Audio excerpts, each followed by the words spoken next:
Dan kalau setahu saya nih, Allah SWT itu, dia juga tidak ada sangkut pautnya lagi dengan ciptaannya, ya kan? Makanya yang mewahyukan aja dia mesti sampein lewat perantara, Jibril.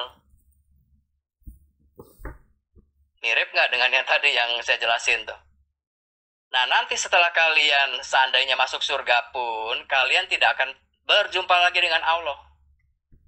Kalian hanya disediakan satu tempat yang namanya jannah, dan kemudian kalian bersenang-senanglah di situ gitu loh, melampiaskan apa aja yang katanya selama di bumi kalian tahan-tahan itu.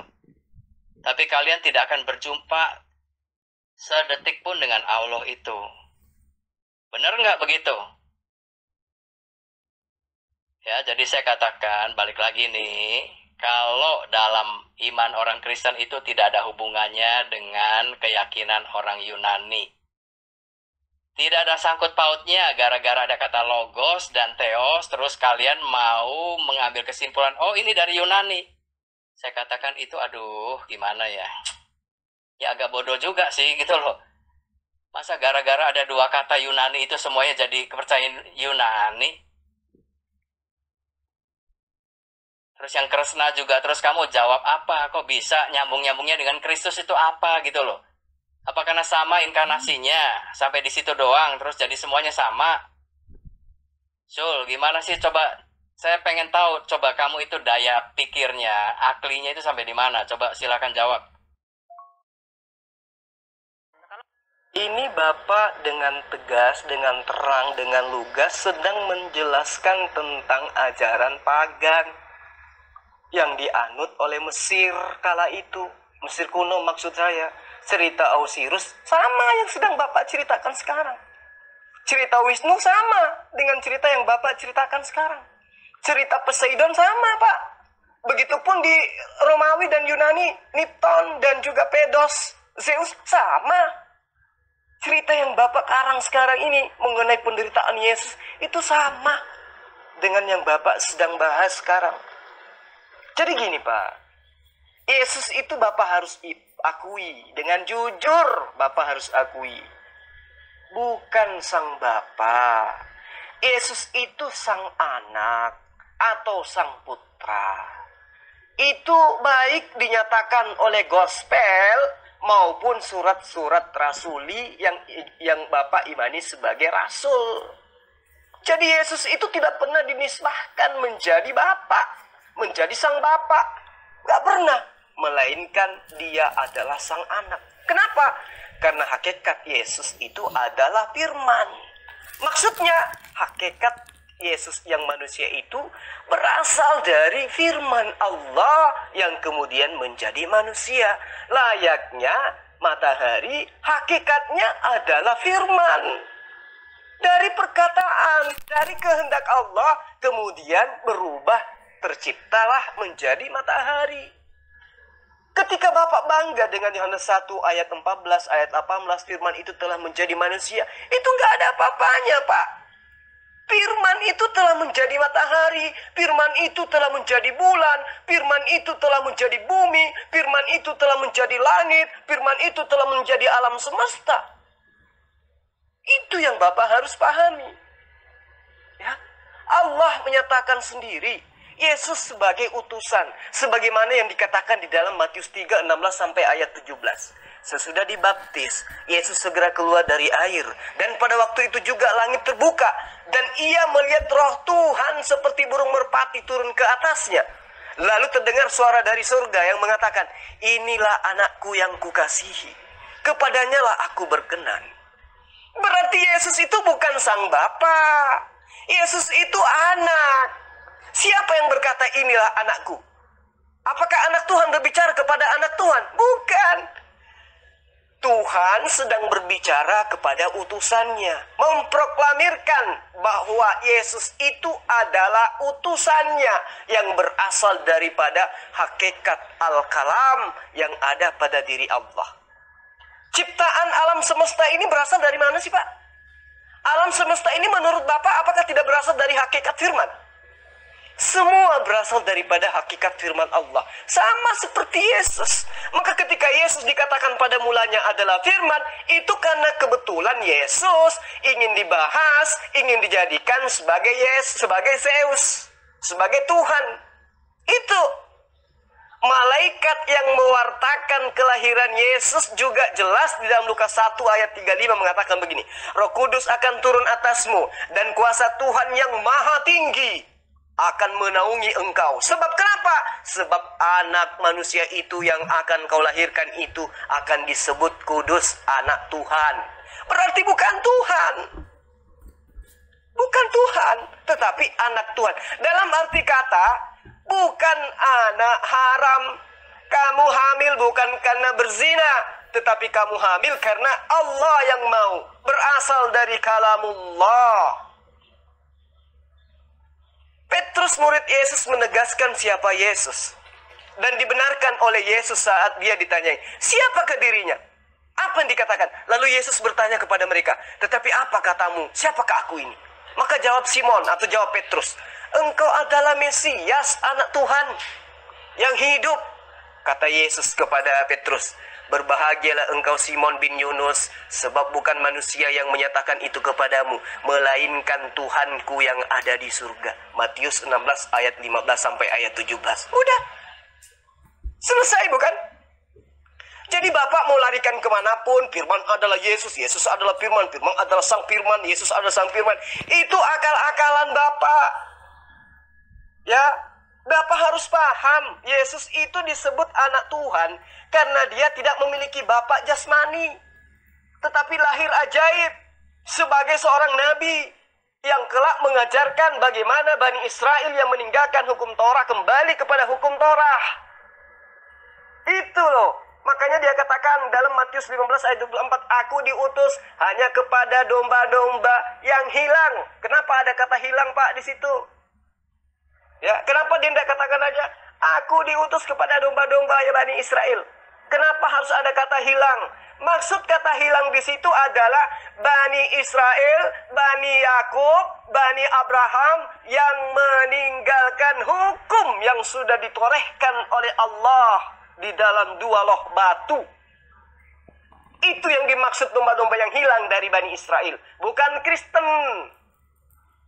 Jadi Bapak dengan himne Plato, ya filsafat himne Platonya ingin menjadikan sembahannya Bani Israel, sembahannya Islam menjadi Yesus, itu nggak akan pernah bisa, Pak. Sudah 2000 tahun, Yudaism tetap menyembah Allah, Kristen tetap menyembah Zeus dalam nama Yesus. Ingat itu, andai saja ajaran Kristen itu betul-betul berasal dari Abraham, Ishak, Yakub, Nuh, dan Salomo, dan Musa, dan Yesus, maka hari ini gelombang kekristenan itu akan dipandu besar-besaran, akan dikomandoi besar-besaran oleh gerakan-gerakan Yudaism. Faktanya bukan. Kristenisasi digerakkan oleh penjajah-penjajah Eropa. Itu yang perlu Bapak pahami dengan baik. Andai saja Bapak memiliki pemahaman yang cukup tinggi, saya ingin mengkaji ini jauh lebih dalam lagi. Tetapi saya rasa Bapak tidak akan pernah sanggup, karena Bapak hanya memegang teguh kepada doktrin dan dogma mimbar gereja. Bukan begitu, Pak David? Pak, yang kamu tahu mengenai Horus ya. Terus ada apa lagi tadi kan? Krishna dan sebagainya. Itu apa gitu loh. Coba buktikan gitu loh. Jangan cuma Yesus itu sama dengan Horus dan sebagainya. Buktinya apa gitu loh. Buktinya apa? Nah, terus tadi saya tanya, yang Yunaninya itu di dalam kekristenan itu yang mana sih gitu loh? Sama yang kamu bilang Yesus itu sama dengan Horus, Krishna, dan yang lain-lain itu dari mana gitu loh? Kesimpulannya dari mana? Coba jelaskan. Baik, ini adalah pertanyaan yang sangat baik dari Pendeta David. Jadi, Bapak pasti tahu, awal mula pembahasan tentang konsep ketuhanan di dalam iman Kristiani itu disebut dengan ilmu teologi. Ya, karena ini adalah hal yang penting Maka saya harus menjawab terurai, terinci, sistematis, dan saya hanya minta syaratnya satu. Bapak mendengarkan VN saya sampai selesai. Ilmu yang mengkaji tentang konsep ketuhanan di dalam Kristen disebut teologi atau teologia. Berasal dari bahasa Yunani, Greek atau Gerika, yang juga adalah berasal dari dua suku kata, theos yang berarti Tuhan dan logos atau logia yang berarti pengetahuan. Jadi saya memiliki dasar jelas kata theos yang berarti Tuhan ini sesungguhnya adalah manifestasi dari penggambaran bunyi dari pemahaman orang-orang Yunani Gerika yang hidup kurang lebih 2000 tahun silam. Ini saya sudah pernah menjelaskan, Pak. Tapi nggak apa-apa, saya ulang lagi. Orang-orang Yahudi yang dijajah oleh Kekaisaran Roma pada saat itu, merekalah yang memperkenalkan pertama kali istilah Tuhan. Istilah nama Tuhan di dalam bahasa Ibrani, Elohim atau Adonai, Elohim, kepada orang-orang Yunani Eropa sebagai warga negara kerajaan Roma. Mudah-mudahan Bapak paham sampai di sini. 2000 tahun silam, orang-orang Yahudi lah yang dijajah oleh kerajaan Roma, yang adalah orang Yunani, ya, yang adalah Yunani Eropa, warga kerajaan-kerajaan Roma, yang memperkenalkan nama Elohim atau Adonai Elohim kepada penjajah-penjajah Roma yang adalah Yunani Eropa. Jadi Pak, pengenalan akan Tuhan pencipta, Tuhan penguasa, Tuhan langit dan bumi, beserta Tuhan pencipta seluruh isi termasuk manusia yang diperkenalkan oleh orang-orang Yahudi kepada orang-orang Eropa Yunani, itulah yang kemudian menjadi asal muasal hubungan yang ada pertalian eratnya antara pengajaran Yunani dengan Kristen.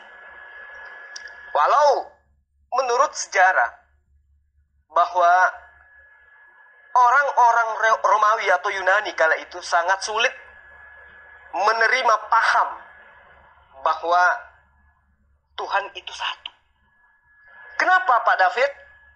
Karena sejak zaman purbakala, secara turun-temurun, orang-orang Yunani Eropa tidak pernah mengenal kata Tuhan, tidak pernah mengenal kata Adonai Elohim, tidak pernah mengenal kata Allah, tidak pernah mengenal kata Allah. Tidak pernah ada konsep Tuhan dan penyembahan satu Tuhan di dalam kehidupan beragama orang-orang Yunani Eropa saat itu. Pahami pelan-pelan. Mereka semua orang-orang Yunani Eropa saat itu beragama Helenisme Stoa. Berulang dan berulang saya ajarkan kepada beberapa pendeta hal ini. Agama politeisme. Agama dengan banyak sembahan sebagai sembahan-sembahan mereka. Agama yang turun-temurun mereka pegang dan mereka imani. Yang di dalamnya ibadahnya menyembah kepada apa? Roh-roh, dewa-dewa dan dewi-dewi. Yang berasal dari cerita-cerita mitos, yang berasal dari mitologi Yunani kuno. Tidak ada konsep penyembahan kepada satu Tuhan, Pak David, di dalam kehidupan orang-orang Yunani Eropa saat itu. Ya, jadi bisa dibayangkan, mereka yang sudah ribuan tahun turun-temurun menyembah dewa-dewa sangat sulit, ya, saat diperkenalkan untuk menerima dan mengimani kepercayaan atau agama yang beriman serta beribadah hanya kepada satu Tuhan. Agama monoteisme.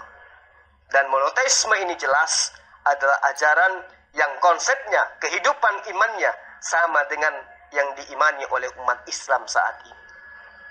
Jadi ketika orang-orang Yunani Eropa mendengarkan kata tentang Tuhannya orang Yahudi atau orang Islam yang maha kuasa, maha esa, maha pencipta, maka orang-orang Yunani Eropa tadi berpikir untuk mencoba mencocok-cocokkan, menyamanyamakan, memirip-miripkan Tuhan mereka, sembahan mereka, ya, sembahan orang Yahudi tadi dengan teon-teonnya orang Yunani Eropa. Teon yang dipercaya oleh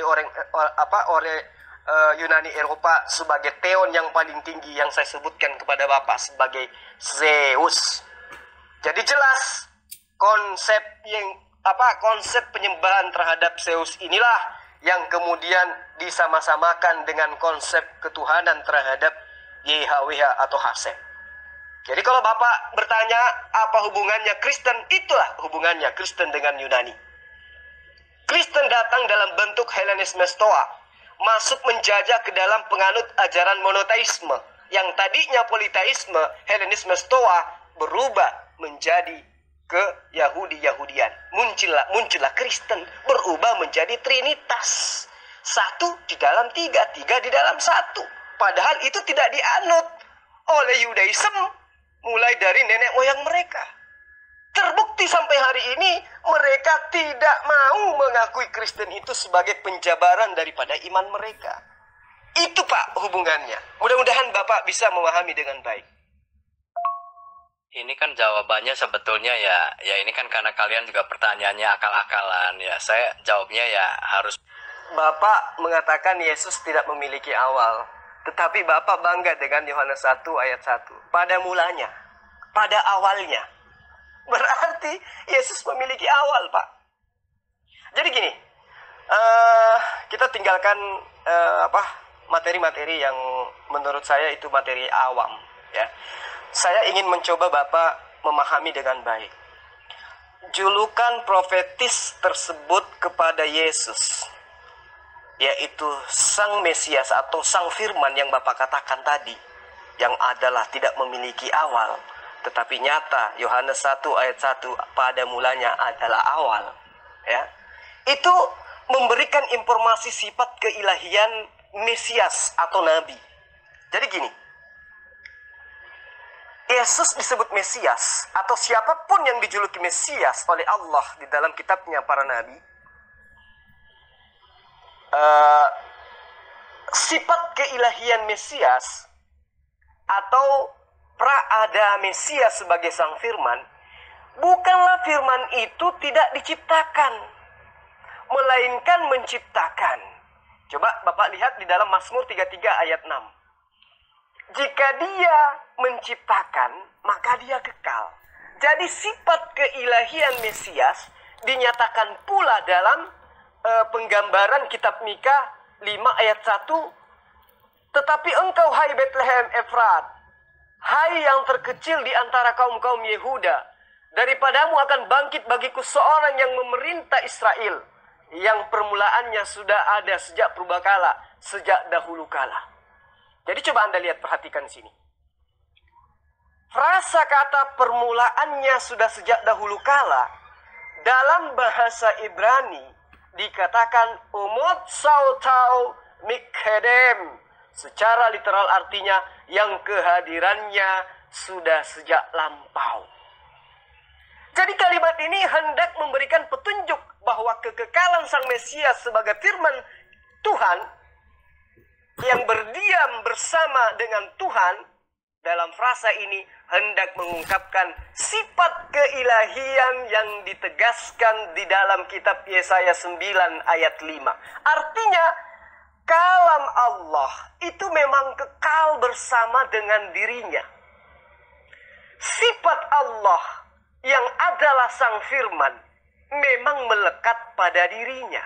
Sehingga kehendak Allah itu ada, sejak tidak ada, kehendak Allah itu ada bersama dengan adanya dirinya. Berbeda dengan Yesus. Yesus itu ada disebabkan karena adanya kehendak itu tadi. Jadi terciptanya Yesus berasal dari sifat yang sudah ada pada diri Allah. Coba Anda lihat ayat yang disalahpahami oleh orang-orang Kristen termasuk Anda. Yohanes 14 ayat 7 sampai ayat 9. Apa kata Yesus? Sekiranya kamu mengenal aku, pasti kamu juga mengenal Bapakku. Sekarang ini kamu mengenal dia, dan kamu telah melihat dia. Lalu kata Filipus kepadanya, Tuhan, tunjukkanlah Bapa itu kepada kami. Itu sudah cukup bagi kami. Lalu jawab Yesus, telah sekian lama aku bersama-sama kamu Filipus, namun engkau tidak mengenal aku. Barang siapa telah melihat aku, tentu ia telah melihat Bapa. Bagaimana mungkin? Bagaimana engkau kemudian berkata, tunjukkanlah Bapa itu kepada kami? Pak David, mungkin Bapak senang dengan saya membahas ayat ini. Karena saya katakan ini bukan materi awam. Tapi dengarkan penjelasan saya, Pak. Ayat ini harus dipahami dengan membaca, ya, dan mempertimbangkan terlebih dahulu ayat-ayat yang telah dikutip atau yang diajarkan sebelumnya yang menyatakan bahwa Yesus adalah anak Tuhan. Paham? Ingat? Ayat ini harus dipahami dengan memahami, dengan membaca, dengan mempertimbangkan terlebih dahulu ayat-ayat yang telah dikatakan di dalam kitab Tanakh milik orang Yahudi bahwa Yesus itu adalah, bahwa adanya Mesias itu disebut sebagai anak Tuhan. Bukan Yesus tapi Mesias. Mazmur 27 misalnya, Lukas 1 ayat 35 misalnya, Matius 16 ayat 15 sampai ayat 17 misalnya, Matius 8 ayat 28 sampai ayat 29 misalnya, Matius 20 ayat 54 atau 45 kalau nggak salah. Coba Anda lihat. Oleh karenanya, di bawah terang pemahaman ayat-ayat sebelumnya, maka pernyataan Yesus di dalam Yohanes 14 ayat 7 sampai 9 tadi harus dipahami dalam artian bahwa Yesus menyatakan Bapa yang tidak nampak atau Bapa yang adalah gaib tersebut sebagaimana yang dikatakan di dalam Yohanes 1 ayat 18 bahwa tidak seorang pun yang pernah melihat Bapa, tetapi anak tunggal Tuhan yang ada di pangkuan Bapa, dialah yang menyatakannya. Dan Yesus menegaskan pula di dalam Yohanes 14 ayat 10, tidak percayakah engkau bahwa aku di dalam Bapa dan Bapa di dalam aku? Apa yang aku katakan kepadamu tidak aku katakan dari diriku sendiri, tetapi Bapa yang di dalam aku, dialah yang melakukan pekerjaan-pekerjaannya. Mengapa Yesus masih menggunakan kalimat aku di dalam Bapa, Bapa di dalam aku, jika dia adalah Bapa itu sendiri, Pak David? Mengapa? Dialah yang melakukan pekerjaan-pekerjaannya. Bukan Yesus, tapi Bapa yang berdiam di dalam diri Yesus. Tidak, aku katakan, kata Yesus, dari diriku sendiri, tetapi Bapa yang diam di dalam aku. Dialah yang melakukan pekerjaan-pekerjaan itu. Pak David, sadarkah Bapak? Mengapa Yesus masih menggunakan kalimat aku di dalam Bapa dan Bapa di dalam aku? Jika dia adalah Bapa, Pak David, maka Yesus akan mengatakan dia adalah Bapa itu sendiri. Ayo, Yesus tidak akan mungkin mengatakan aku di dalam Bapa dan Bapa di dalam aku sekiranya Yesus itu adalah Bapa itu sendiri. Nggak mungkin. Nggak mungkin, Pak David. Coba Anda lihat dalam Yohanes 8 ayat 24. Karena itu tadi aku berkata kepadamu bahwa kamu akan mati di dalam dosamu. Sebab jikalau kamu tidak percaya bahwa akulah dia, kamu akan mati di dalam dosamu. Kata yang diterjemahkan akulah dia di dalam ayat ini, itu dipergunakan dalam bahasa Yunani ego eimi. Persoalannya, apakah ego eimi dalam ayat ini menunjuk kepada Bapa atau menunjuk kepada pengertian lain? Ayo. Ini yang Bapak harus pahami. Frasa kata Yunani ego eimi, ya, yang diucapkan oleh Yesus dalam menunjukkan dan menegaskan sifat keilahian yang melekat pada dirinya. Namun di satu sisi, istilah ini dapat menunjuk pada ungkapan penegasan saat seorang berbicara. Contoh, jawab malaikat Jibril kepadanya, akulah Jibril yang melayani Tuhan, dan aku telah diutus untuk berbicara dengan engkau, dan untuk menyampaikan kabar baik ini kepadamu. Di dalam Lukas 1 ayat 19. Jadi akulah Jibril, dalam teks Yunani dipergunakan bentuk ego eimi Jibril. Tidak ada yang istimewa dalam penggunaan kata ego eimi pada ayat tersebut. Demikian pula dalam Matius 14 ayat 27. Tetapi segera Yesus berkata kepada mereka, tenanglah, aku ini tenanglah, aku ini Yesus, jangan takut. Kalimat aku ini dalam teks Yunani dipergunakan bentuk ego eimi. Demikian pula saat Yesus menggunakan dirinya pada Paul di Damsyik sebagai sebagaimana yang dilaporkan dalam apa karangan Lukas, ya, Kisah Para Rasul 99. Jawab Saulus, siapakah engkau Tuhan? Katanya, akulah Yesus, ya, yang kau aniaya. Kalimat akulah Yesus dalam ayat ini tersebut dipergunakan untuk bentuk apa? Ego eimi esus. Sekali lagi Pak David, tidak ada yang istimewa dengan penggunaan kalimat tersebut selain bentuk penegasan dan idiom Yunani yang khas jika membuat kesimpulan Yesus adalah Bapa berdasarkan ego eimi. Mengapa malaikat juga mengatakan ego eimi? Mengapa? Yang menggunakan akulah dia berarti Tuhan. Berarti malaikat juga Tuhan. Kalau yang mengatakan akulah dia, karena malaikat itu juga mengatakan ego eimi. Ego eimi. Jadi ketika orang Kristen ada menemukan kata akulah dia, lantas kemudian itu adalah Bapa, berarti orang Kristen juga harus mengakui malaikat adalah Bapa itu juga. Jadi dengan kajian ini, sekarang Pak David, saya ingin memecahkan apa makna bentuk kata kalimat ego eimi dalam Yohanes 8:24. Ayat 24 terus terang tidak dapat dipahami tanpa sebelumnya membaca ayat 23, di mana Yesus mengatakan, lalu ia berkata kepada mereka, kamu berasal dari bawah, aku dari atas. Kamu dari dunia ini, aku bukan dari dunia ini. Oleh karena istilah ego eimi pada ayat 24 hendak menegaskan apa yang dikatakan pada ayat 23, bahwa apabila orang-orang Yahudi tidak percaya bahwa Yesus adalah yang datang dari atas dan bukan dari dunia ini, maka mereka akan mati dalam dosa. Artinya, andai saja mereka tidak mengakui Yesus itu utusan Allah, maka mereka Bani Israel akan mati di dalam dosa. Itu yang perlu Pak David sebagai pendeta pahami dengan jelas. Jadi Yesus bukan Tuhan, bukan Elohim, bukan Allah, tetapi dia adalah ciptaan, dia adalah makhluk yang berasal daripada sifat Allah yang melekat pada diri Allah, bekal bersama Allah yang disebut dengan kalamullah. Jadi Yesus dan makhluk lainnya sudah ada sebelum penciptaan alam ini dengan adanya sifat berkata-kata yang dimiliki oleh Allah. Allah tinggal mengatakan kun, jadi. Kun, tercipta. Kun, ada. Kun, wujud. Jadi semua Yesus ataupun semua makhluk di muka bumi ini semua berasal dari firman. Itu yang perlu Bapak pahami dengan baik. Ya, terima kasih Jo buat kengawurannya yang luar biasa ya. Kamu itu mau menggiring opini orang bahwa kekristenan itu berasal dari tetap kebudayaan Yunani gitu kan ya. Ini saya juga nggak ngerti lah, ini dari mana gitu loh. Terus terang panjang lebar itu saya cuma dengerin ya, ini memang ya kalau menurut Bible sih ini nggak ada ujung pangkalnya gitu loh. Jadi saya juga nggak ngerti kamu itu sumber sejarahnya dapat dari mana, ya kan? Ya saya rasa kamu pernah baca buku mengenai itu ya, apa kayak model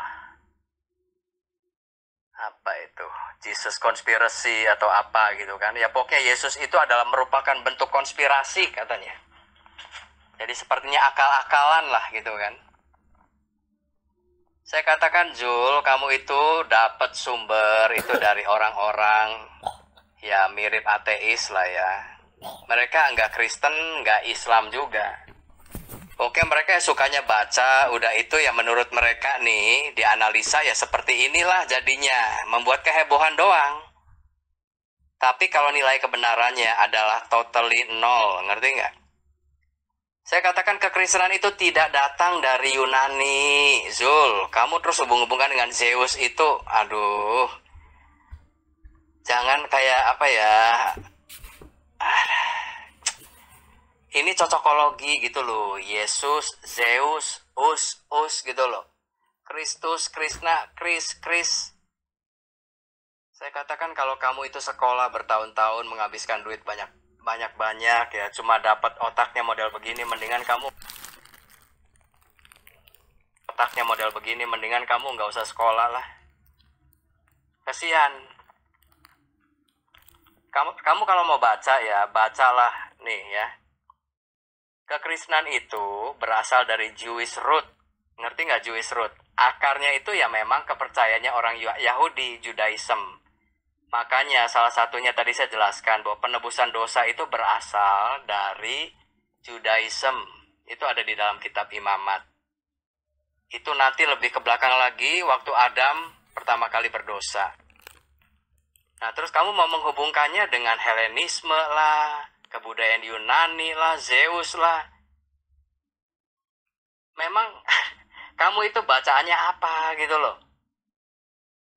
Kamu udah baca Alkitab belum sih?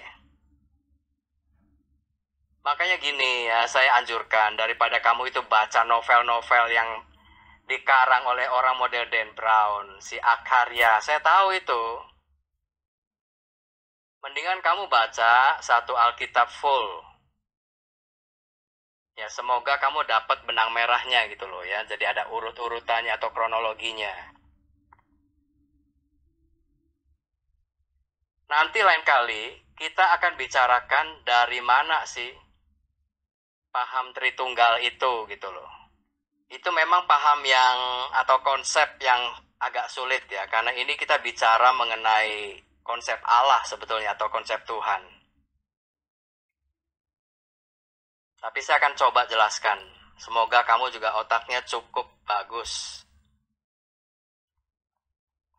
Nah, saya kembali tadi ya. Kamu ngalem bahwa Islam itu menyembah monoteisme. Kamu sudah baca belum pra-Islam? Zaman dimana Ka'bah itu masih banyak patung dewa-dewinya yang 360 itu. Itulah sejarah awal mulanya Islam gitu loh. Namanya juga pra-Islam ya kan. Dimana pada zaman itu, itulah dewa-dewi yang sesungguhnya itu disembah oleh kakeknya Muhammad. Nah kemudian punya anak namanya Abdullah. Itulah bapaknya Muhammad. Abdullah artinya apa? Abdi Allah. Dari mana istilah Allah itu sebelum Muhammad, pendiri dari Islam itu ada? Ya karena pada zaman Ka'bah itu, zaman pra-Islam itu, Allah itu adalah salah satu dari sesembahannya. Nah ini kalau kalian mau tahu nih, sorry saya katakan begini. Jadi jangan si Zul itu, kamu mengaitkan kekristenan itu dengan kepercayaan orang Yunani, Zeus dan segala macamnya itu nggak ada hubungannya, Zul. Makanya kitabnya itu adalah ada dua, perjanjian lama dan perjanjian baru. Tadi saya udah jelaskan juga, perjanjian lama itu berisi mengenai nubuatan, mengenai semua hukum-hukum Judaism, ya kan? Yang ditulis Musa, dan nanti ada nabi-nabi, dan nanti ada kitab sejarah juga. Akarnya dari situ. Makanya Yesus juga berasal dari latar belakang Yahudi. Makanya Yesus datang, dia harus menggenapi semua hukum Torahnya itu.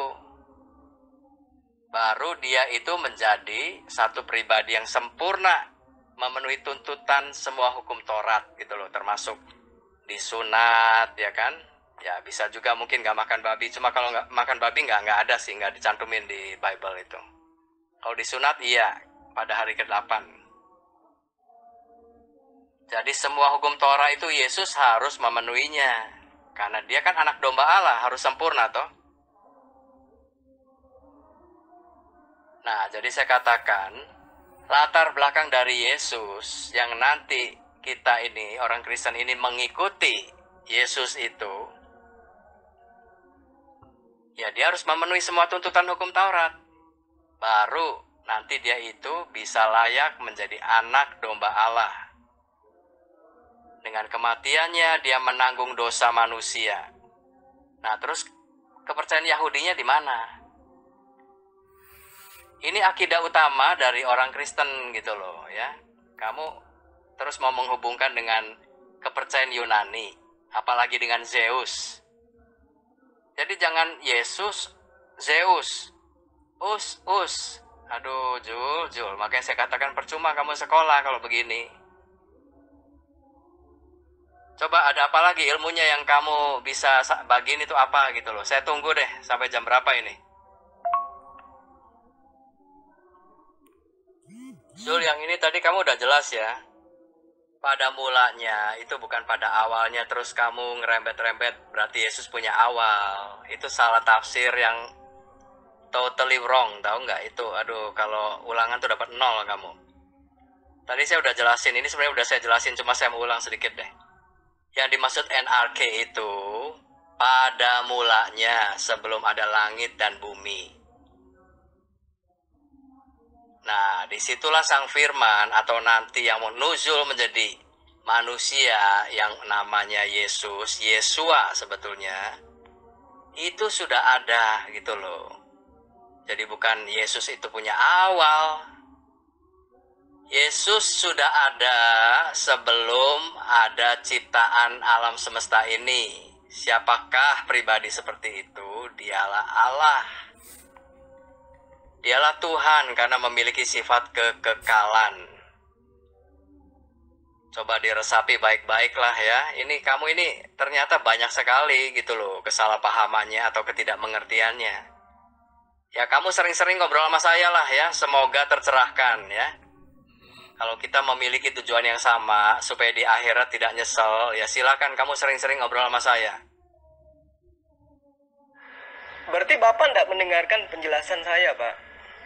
Ajaran Trinitas di Mesir adalah penyembahan terhadap Isiris, Ausuris, dan Horis atau Horus. Penyembahan Trinitas di Romawi, Jupiter, Nipton, dan Pluton. Ajaran Trinitas di Yunani, penyembahan terhadap Zeus, Poseidon, dan Pedos. Penyembahan Trinitas di India, Brahma, Krishna, dan Shiva. Hari beribadahnya mereka hari Minggu. Ya, mereka semua mati untuk menebus dosa manusia. Salib Kristen itu sama dengan salib Mesir yang disebut Krus Asanta. Vatikan itu menggambarkan Tuhan Bapa amat sangat mirip dengan Zeus. Orang-orang Romawi merayakan tanggal 25 Desember sebagai hari kelahiran Dewa Matahari. Dan siapa orang-orang Romawi ini? Dia adalah orang-orang Yunani, Pak. Dan siapa mereka 2000 tahun yang lalu? Mereka adalah penjajah-penjajah yang masuk menguasai tanah Yudea, Pak. Tanah Yudea yang mengajarkan satu Tuhan, kemudian dijajah oleh penganut penyembah dewa-dewi. Itu jelas mengajarkan ajaran dewa-dewinya kepada bangsa yang dijajahnya. Layaknya Belanda menjajah Indonesia, jelas penjajah mengajarkan ajaran Kristen kepada negara yang dijajahnya. Bukan menjajah kemudian datang belajar agama Islam di Indonesia, tidak. Datang menjajah mengajarkan ajaran Kristen ke Indonesia. Sama ketika Romawi Yunani datang menjajah ke Yudea, ke Galilea, ke Israel, ya, mereka mengajarkan penyembahan terhadap dewa Zeus, Pluton, yang mereka bungkus dengan sebutan Yesus. Terbukti merayakan tanggal 25 Desember, ibadah hari Minggu, pengajaran salib. Ya toh? Itu semua pengajaran-pengajaran dari ajaran Romawi kuno, Yunani kuno, Pak. Makanya coba belajar sejarah. Nah sekarang gini, apakah ada Musa mengajarkan ibadah hari Minggu? Apakah Musa ada mengajarkan menyembah kepada manusia? Apakah Musa ada mengajarkan menyembah dalam tiga Tuhan? Apakah Musa pernah mengajarkan bahwa akan diutusnya seorang rasul yang mengajarkan untuk membatalkan hukum Torah bernama Paulus? Tidak, Pak. Tetapi yang diimani oleh orang Kristen kemudian adalah seluruh pengajaran-pengajaran yang dititipkan oleh agen Romawi untuk diajarkan. Dan itulah Kristen.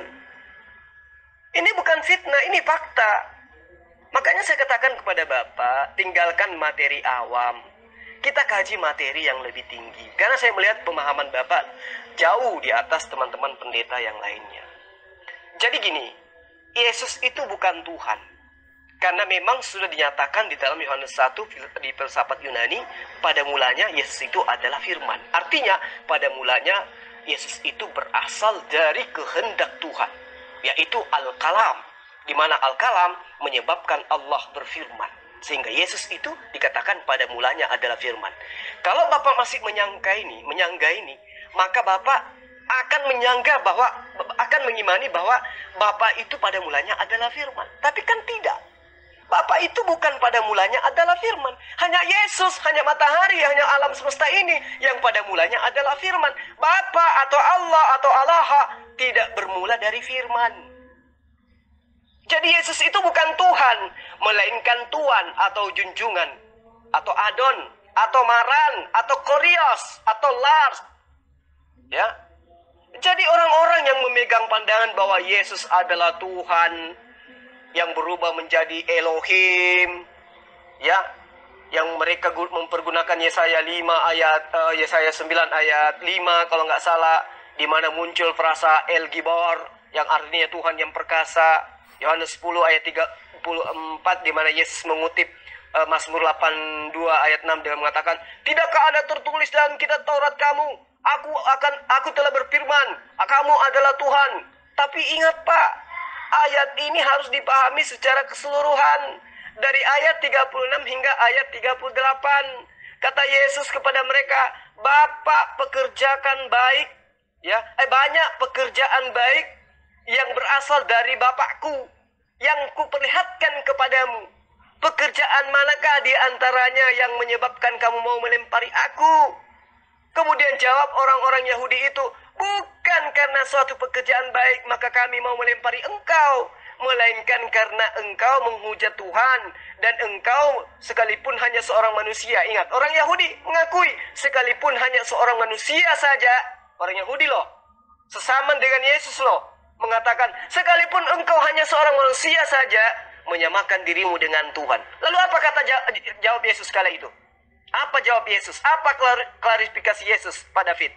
"Tidakkah ada tertulis dalam kitab Taurat kamu, aku telah berfirman, kamu adalah Tuhan.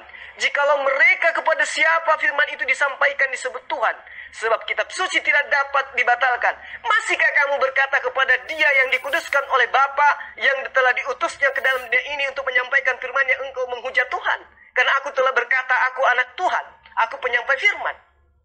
Jadi jelas, dalam kasus pelemparan batu orang-orang Yahudi kepada Yesus, bukan karena Yesus menisbahkan dirinya sebagai Elohim, sebagai Tuhan, melainkan orang Yahudi ingin melempari Yesus karena ucapan Yesus dianggap menyetarakan dirinya dengan Tuhan. Baca ayat 33.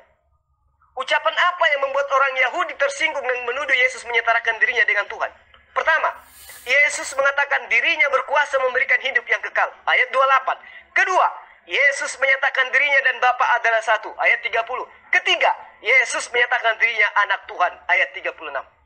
Jika Yesus adalah Tuhan, jika Yesus adalah Elohim, mengapa Dia justru mengajarkan pada murid-muridnya, "Janganlah gelisah hatimu, percayalah kepada Tuhan, percaya jugalah kepadaku." Yohanes 14 ayat 1.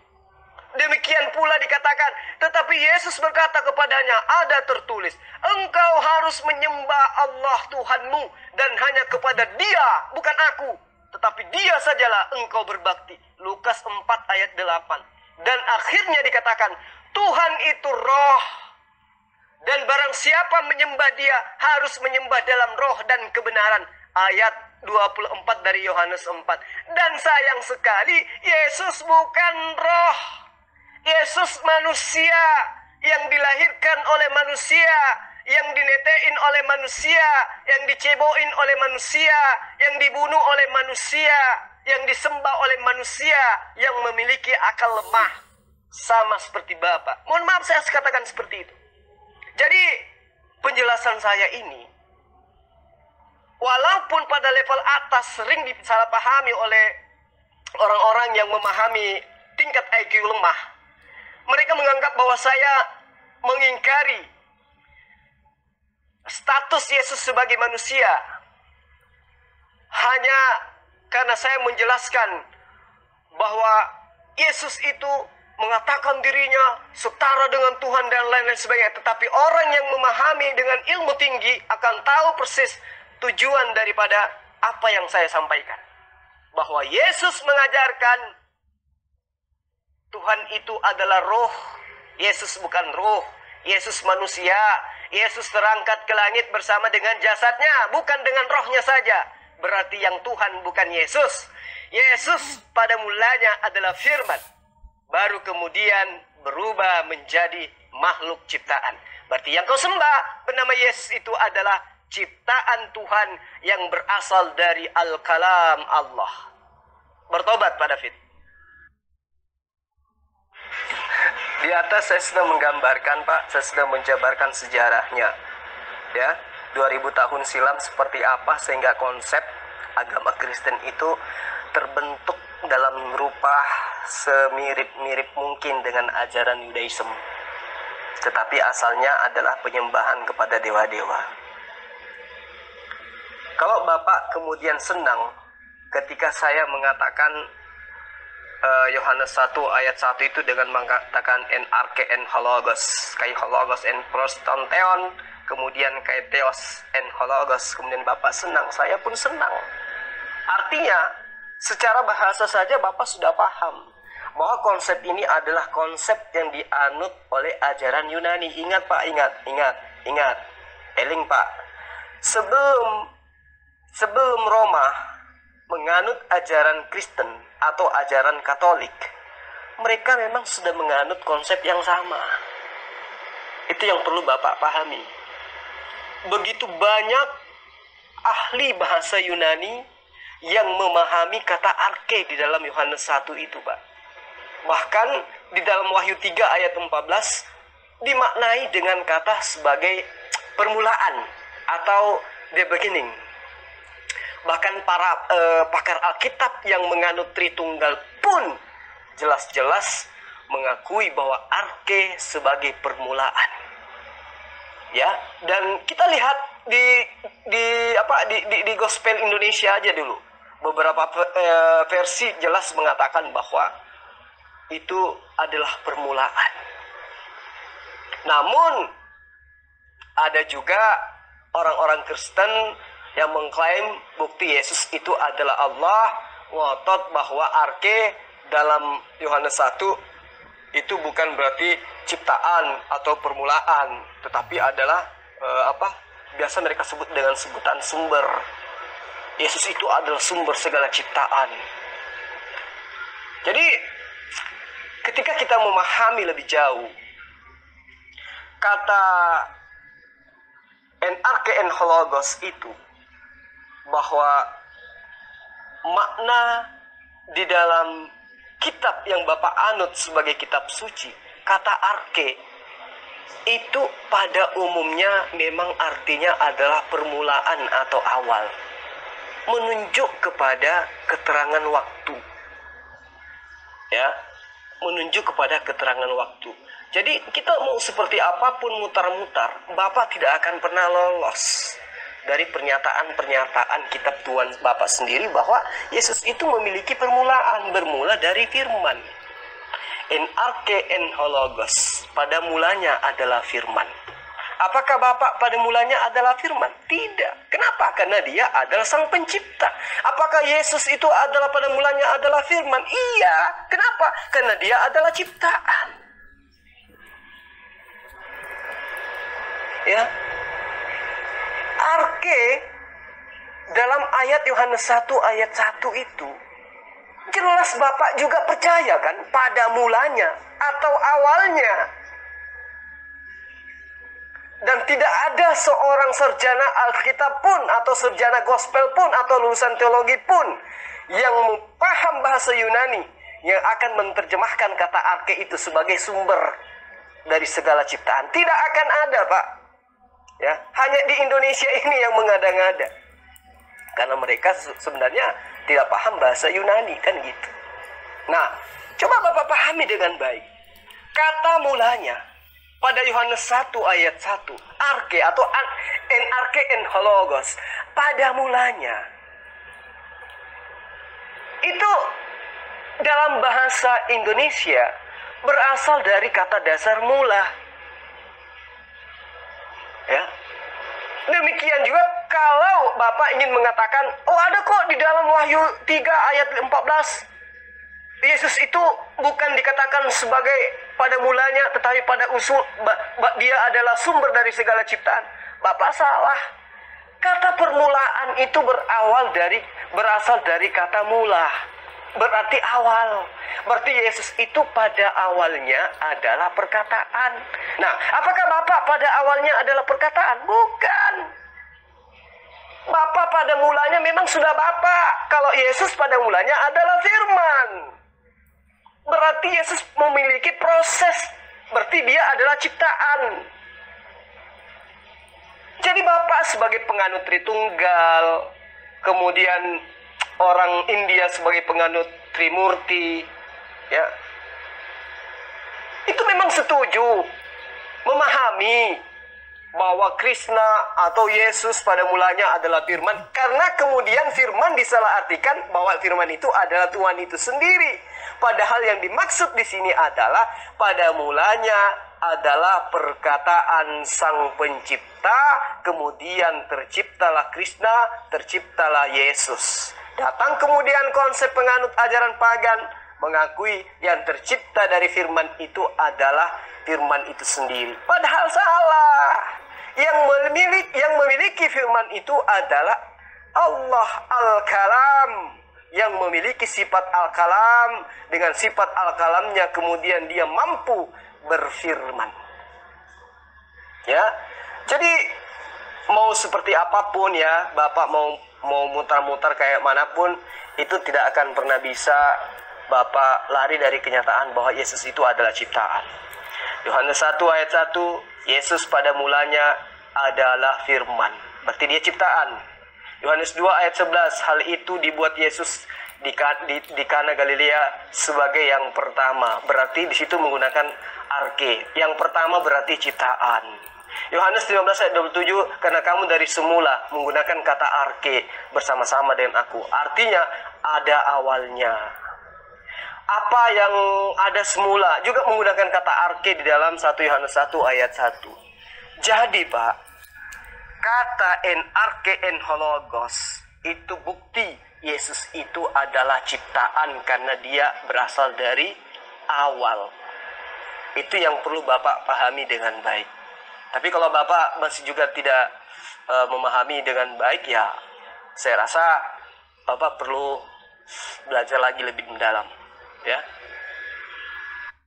Sama Pak David, ya mungkin Bapak lebih tua dari saya, Pak.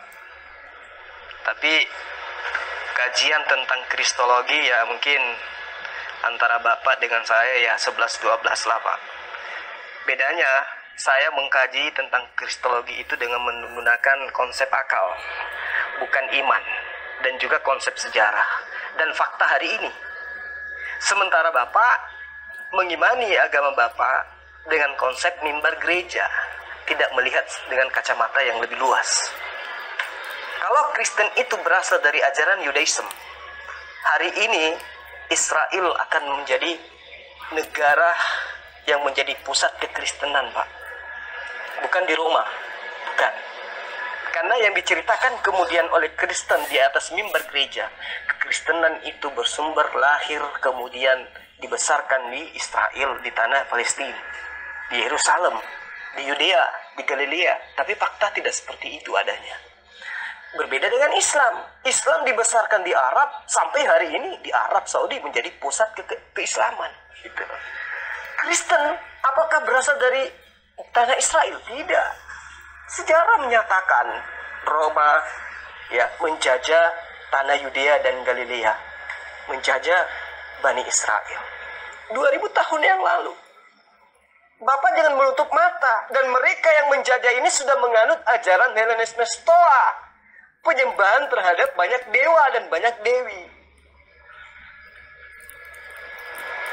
Jadi kalau Bapak mengatakan pembelajaran tentang juru selamat itu berasal dari Yesus, berasal dari Yudaism, ya, tetapi Bapak melupakan kata kristologi itu adalah hak klaim yang menjadi hanya milik orang Kristen atau hak milik Katolik, dan itu tidak menjadi ajaran di dalam kitabnya Bani Israel ataupun sub-sub pengajaran kitab-kitab Yudaism.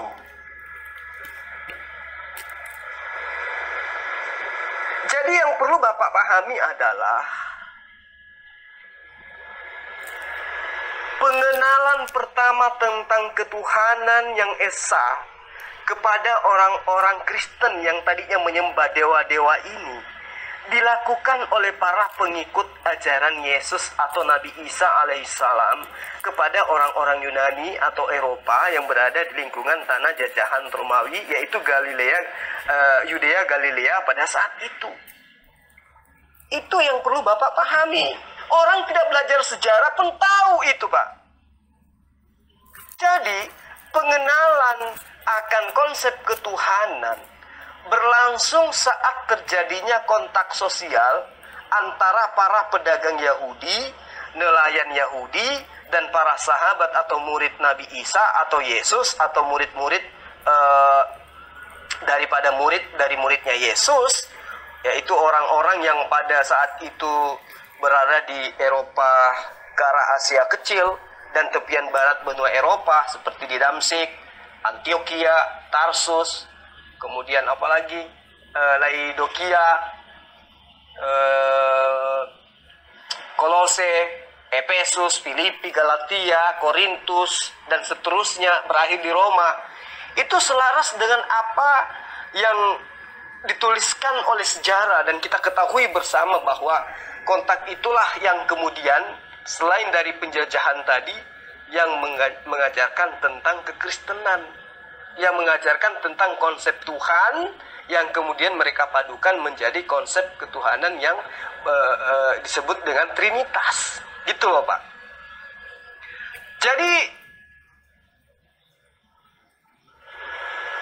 keabsahan daripada bukti 2000 tahun yang lalu adalah seorang laki-laki di tanah Yudea dari kata Yehuda, anak keempat dari Nabi Yakub yang juga berkembang menjadi kata Yahudi, Galilea yang adalah daerah distrik utara Palestina sekarang ini, terus kemudian di kota Nazaret yang menerima keberkatan sangat luar biasa dari Allah dengan lahirnya seorang laki-laki disebut Kristus atau Yesus, yang artinya yang diurapi, yang ditasbihkan, atau yang dibaiyat sebagai utusan atau rasul.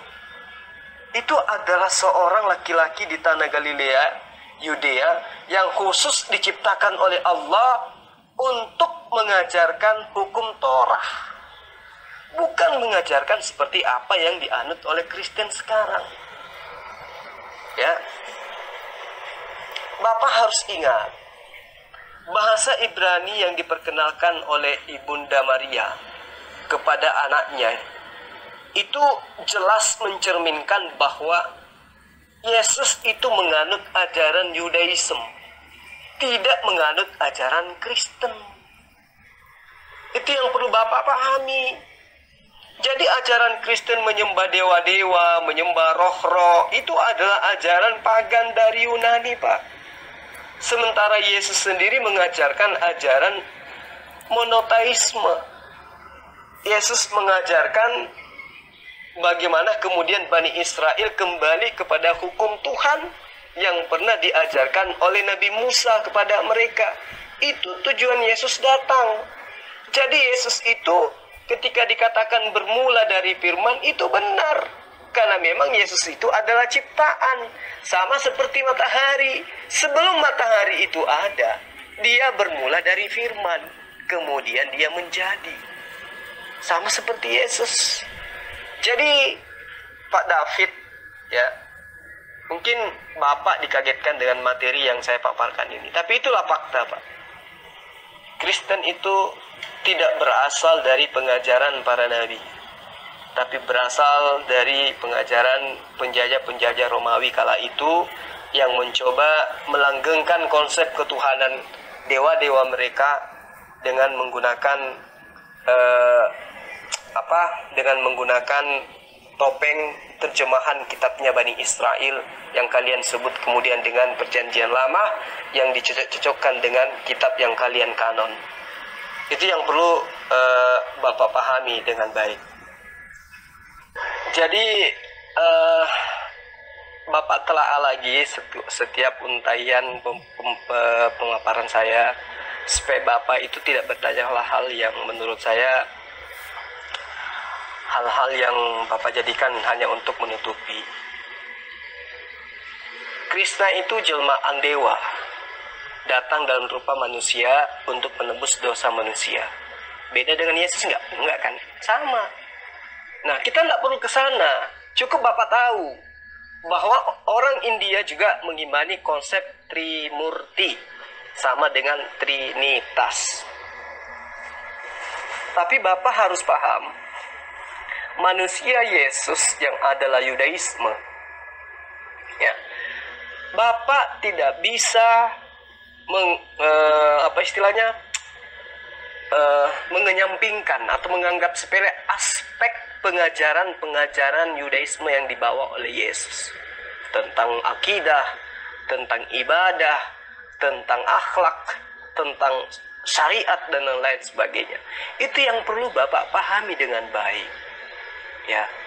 Jadi Bapak tidak perlu mengatakan bahwa coba Anda jelaskan Krishna, coba Anda jelaskan Horus. Nggak usah.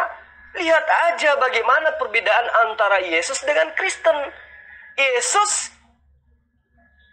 Kristen lebih sama dengan ajaran mitologi Helenisme Stoa, atau lebih sama dengan pengajaran Yesus, baik dari segi akidah, baik dari segi akhlak, baik dari segi syariat, keagamaan, prosesi ibadah dan seterusnya. Sama yang mana? Kristen sama dengan orang-orang yang mengajar ajaran pagan, atau Kristen sama dengan Yudaism? Ayo. Yesus sama dengan hidup keberagamaannya sama dengan Kristen, atau sama dengan Yudaism yang ada sekarang? Ayo. Dari situ aja sudah nampak, Pak. Jadi kita tidak perlu terlalu jauh keluar dari konteks. Awalnya kan saya mengatakan Yesus itu berasal dari firman. Betul, Yesus itu berasal dari perkataan. Siapa punya yang perkataan? Sang Allah, Sang Tuhan. Jadi Sang Tuhan berkata, hamillah engkau Maria. Hamil Maria, berproses 9 bulan, lahir Yesus. Maka dikatakan Yesus tercipta dari manusia. Tercipta pada mulanya dari firman. Itu tidak salah itu, Pak. Itu sudah benar. Jadi proses, ya, yang Bapak lupakan adalah pewarisan keyahudian yang diajarkan oleh Yesus, di mana Yesus mengajarkan tentang konsep Torah. Itu kemudian diajarkan oleh orang Kristen dengan menganut ajaran politeisme, menganut banyak Tuhan. Jadi Kristen sadar, tidak sadar, mereka seakan-akan merasa diri mereka itu berasal dari tanah Palestina. Padahal secara kontekstual atau dikontekstualisasikan pengajaran Kristen itu jelas menyerap budaya-budaya dan ide-ide lokal seperti filsafat-filsafat Yunani yang saya jelaskan secara nyata kepada Bapak. Mau tidak mau, suka tidak suka, ingkar ataupun tidak, fakta keimanan Bapak itu tidak berbeda jauh dengan pemahaman Trinitas jauh sebelum Yesus itu diciptakan oleh Allah ke muka bumi. Jadi saya hanya ingin mengatakan bahwa Tuhan yang Bapak sembah itu adalah Dewa Zeus yang kemudian dibungkus dengan sebutan Yesus, merujuk kepada nama Yesua atau Isa. Saya kira seperti itu, Pak David. Selaku orang yang memiliki pemahaman lebih tinggi, mungkin pembahasan kali ini saya tidak seperti hari-hari yang lain, karena saya menganggap Bapak lebih paham daripada pendeta-pendeta lainnya. Yang pastinya Yesus itu bermula dari firman, Pak. Allah tidak bermula dari firman. Hasem tidak bermula dari firman. Dia tidak memiliki permulaan. Yesus memiliki permulaan. Apa permulaan Yesus? Permulaannya adalah firman. Paham ya? Kalau sudah paham, alhamdulillah, mudah-mudahan Allah menunjukkan jalan untuk mendapatkan hidayah kepada Bapak Pendeta David yang saya hormati.